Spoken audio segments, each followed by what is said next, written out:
les discours qu'ils prononcent sont des discours qui ne sont pas dignes d'un chef d'État. Parce qu'un chef d'État, c'est celui qui doit prononcer un discours bien préparé, un discours qui rassemble l'opération, un discours aussi qui donne une leçon à l'opération.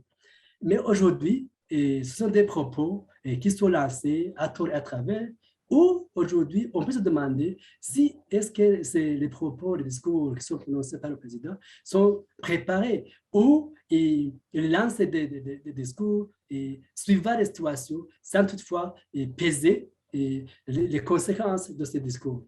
Et nous avons par exemple comment il s'est adressé à la procureure d'Okayanza.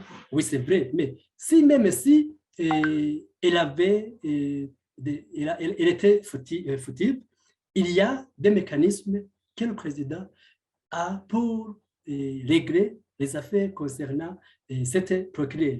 Mais aussi, nous savons que la Constitution de la République lui confère tous les, tous les mécanismes, que ce soit dans la prise de décision, que ce soit dans la nomination ou dans l'admission de certains cadres du pays.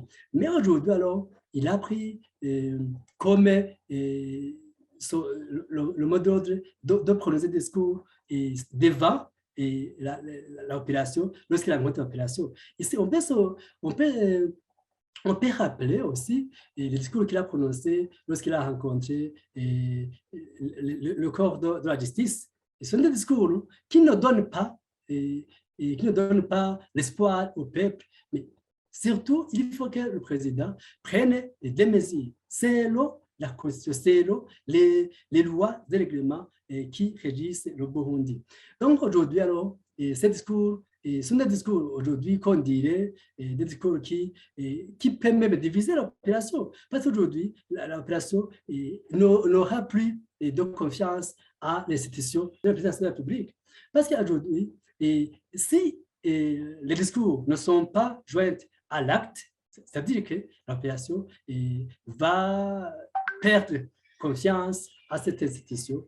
Et surtout qu'aujourd'hui, ces discours sont prononcés à tort et à travers pendant les rassemblements. Par exemple, aujourd'hui, on peut aussi donner l'exemple du cas du personnel, surtout membres du syndicat donateur, où ils s'est attaqué aux membres du syndicat, au lieu de s'attaquer aux dirigeants, aux premiers responsables de l'institution. Et aujourd'hui même, jusqu'à aller à ne pas les prendre comme des personnes.